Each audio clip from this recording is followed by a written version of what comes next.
बिस्मिल्लाहिर्रहमानिर्रहीम। इय्याका नअबुदु व इय्याका नस्तईन। ए अल्लाह, हम तेरी ही इबादत करते हैं और तुझी से मदद मांगते हैं। I am Samina Imran. I am teaching Pakistan studies through class matric and FSC. Children, I have already made one video regarding Pakistan Studies Class 9. उस वीडियो में मैंने आपको बताया था कि आप पाकिस्तान स्टडीज में अगर एवरेज स्टूडेंट हैं तो 35 से 40 मार्क्स कैसे लेंगे, 40 से 45 कितने ले सकते हैं, कैसे ले सकते हैं, और 50% मार्क्स आप पाकिस्तान स्टडीज में कैसे ले सकते हैं। मैंने आपको ये भी बताया कि पाकिस्तान स्टडीज का सब्जेक्ट हमारे लिए क्यों इतना इम्पोर्टेंट है।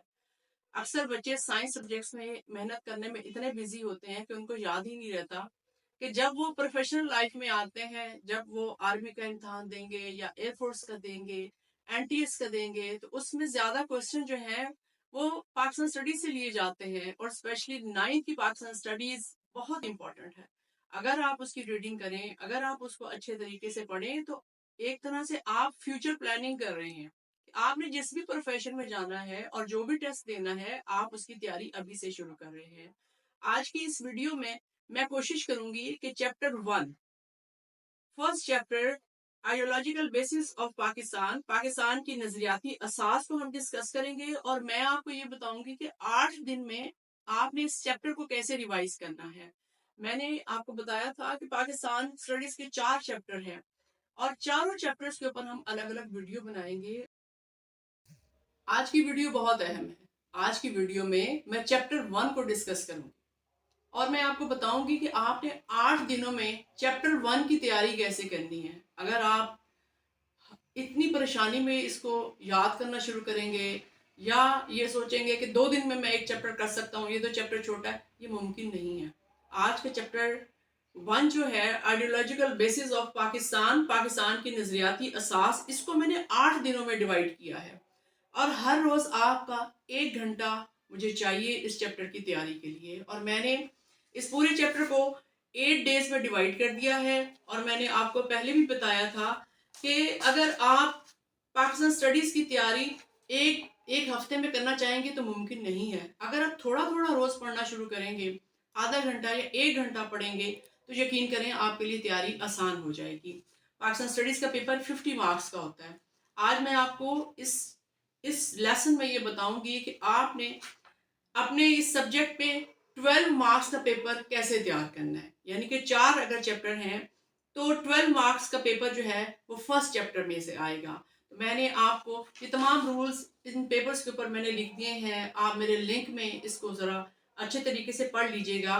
मैंने आपको बताया था कि क्लास 9 की जो पाकिस्तान स्टडीज़ है, हम ये वाली बुक यूज करते हैं। For English students we use Pakistan studies for grade 9 and for Urdu students मुतालिया पाकिस्तान जमात नहम, ये 9 आप कह लें।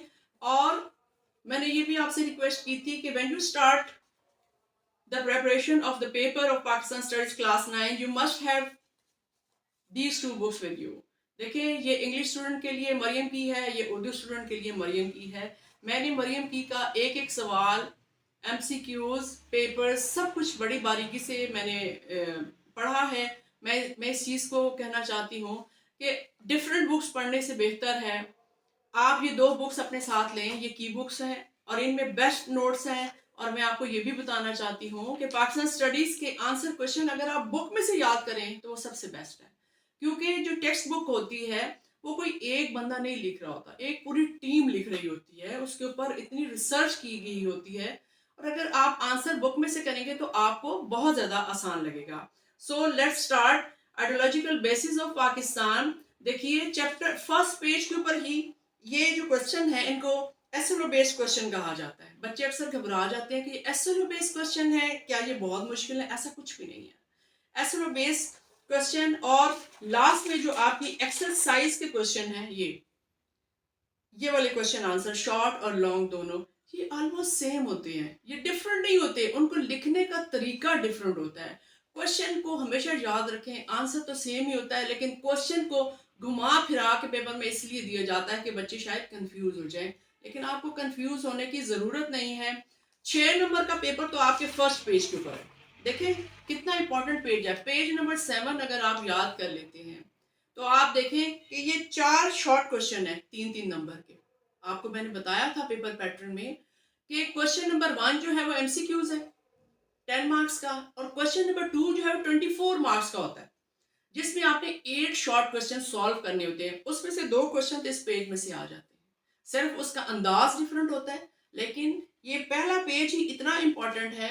आप देखिए, ideology meaning, ideology definition, source of ideology and significance of ideology, ये 4 शॉर्ट क्वेश्चन है और चारों आपको याद करने हैं। उर्दू में आपको बता देती हूँ, नजरिया आइडियोलॉजी से क्या मुराद है, नजरिए की जामे तारीफ, नजरिया के माखज, और चौथी जो इसकी हेडिंग है उर्दू में, नजरिया की अहमियत। देखिए ना, इसमें हमने इस पूरे चैप्टर में हमने क्या पढ़ना है कि what is ideology and what is a two nation theory. What is two nation theory? Two nation theory is there are two nations in Indo-Pak, Hindus and Muslims.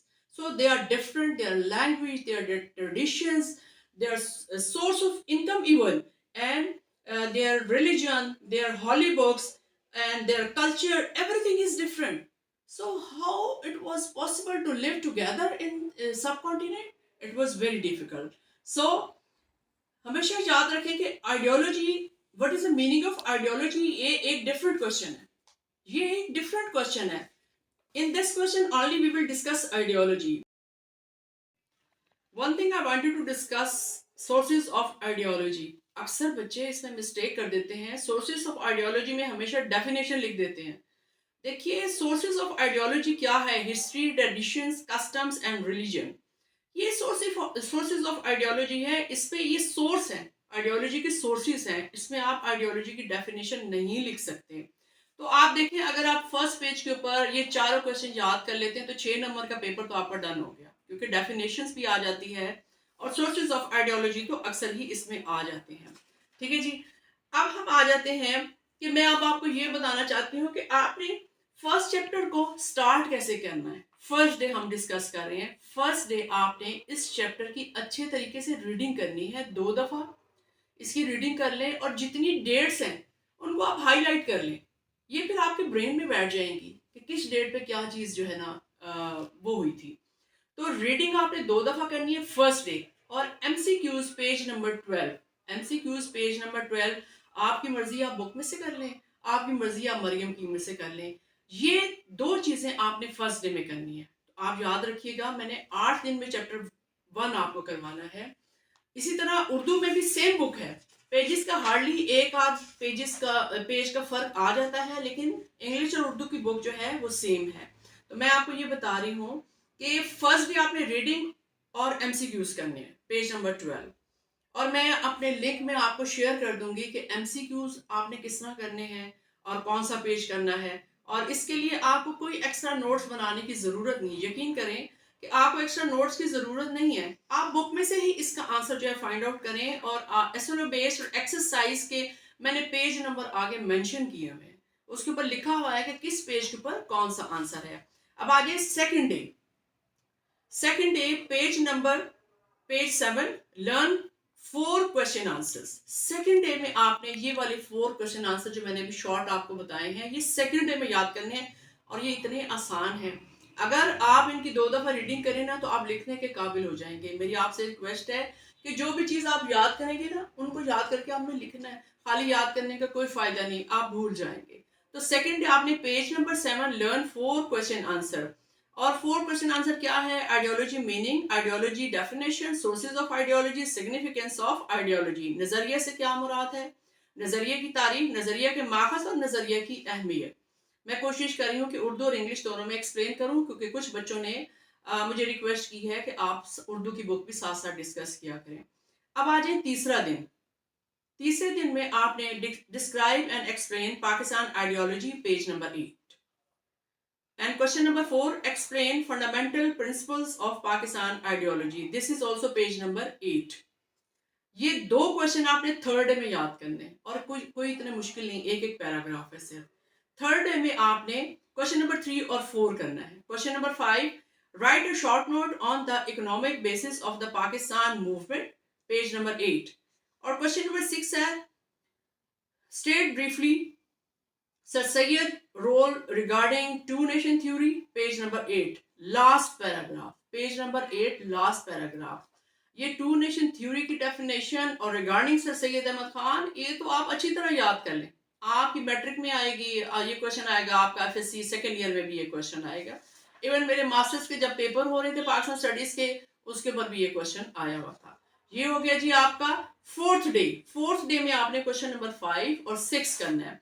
अब आप आ जाए fifth day, question number 7 and 8, explain role of sir Syed, page number 8, last 3 lines.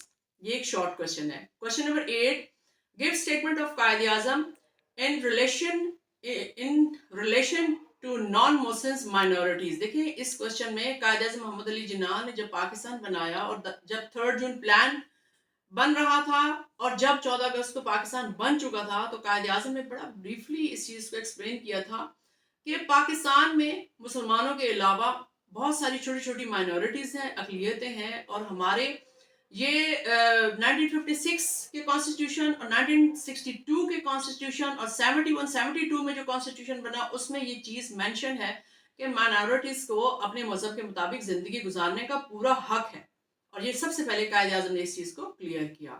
तो fifth day में आपने question 7 और 8 करना है। अब आ जाए क्वेश्चन नंबर 3, लॉन्ग क्वेश्चन। ये 3 लॉन्ग क्वेश्चन है। क्वेश्चन छठे दिन आपने एक क्वेश्चन करना, question 1, what is meant by two nation theory, define and explain. ये क्वेश्चन अगर आप बुक के बजाय मरियम की से याद करें तो ज्यादा बेहतर है, क्योंकि उसके अंदर टू द पॉइंट और थोड़ा सा शॉर्ट करके दिया गया। बुक में ये ज्यादा लंबा है, और जैसा कि आपको पता है कि ई शीट दी जाती है, और ई शीट में आप इतना ज्यादा लंबा आंसर नहीं लिख सकते। आप कोशिश करें कि 2 पेजेस से ज्यादा का आंसर आप याद ना करें, उसको थोड़ा आप शॉर्ट कर लें। तो आप क्वेश्चन नंबर 1, क्वेश्चन नंबर 3 का लॉन्ग क्वेश्चन नंबर 1 जो है वो आप 6 डे में याद करेंगे, और क्वेश्चन नंबर 3 का long question 2, explain pronouncement of Allama Iqbal, ये आप 7th डे याद करेंगे। ठीक है, ये आप बुक में से याद कर लें या आप मरियम की से याद कर लें, एक ही बात है। ये इतना लंबा जो है इसका आंसर नहीं है। Question number 3, explain pronouncement of Quaid-e-Azam on ideology of Pakistan, page number 10। अब ये बुक में ज्यादा लंबा है, अगर आप मरियम की से याद कर लें तो ज्यादा बेहतर है, और अगर आपको बुक आसान लगती है तो आप बुक में से याद कर लें। देखें ये चैप्टर नंबर 1 खत्म हो गया, और ये हमने 8 दिनों में हमने चैप्टर 1 याद करना है, अगर आपने अपने पूरे 12 मार्क्स इस चैप्टर नंबर 1 से हासिल करने हैं। Wish you best of luck. मेरी दुआ है कि पाकिस्तान स्टडीज में इस दफा बहुत सारे बच्चे 50 आउट ऑफ 50 मार्क्स लें। अगर आपको मेरे आइडियाज और मेरा स्टाइल अच्छा लग रहा है, अगर आपको मेरे साथ पाकिस्तान स्टडीज ज़्यादा समझ आ रही है, तो मेरे चैनल को सब्सक्राइब करें, उसको लाइक करें, अपने व्यूज़ दें। मैं आपके कमेंट का जो है वेट कर रही हूँ। क्लास 10th के स्टूडेंट्स ने भी मुझे रिक्वेस्ट की है कि हमारे लिए भी आप वीडियो बनाएं। इंशाल्लाह मैं जैसे ही 9th की वीडियोस कंप्लीट करूँगी, चारों चैप्टर की, उसके बाद मैं 10th की वीडियोस बनाना शुरू करूँगी, और 10th के बच्चे भी मुझे उतने ही अजीज़ हैं, और वो मेरे से ही पढ़ के गए हैं क्लास 10th में, तो वो बार बार मुझे मैसेज करें please make a video for us. इंशाल्लाह I will do, this is my promise. Thank you very much.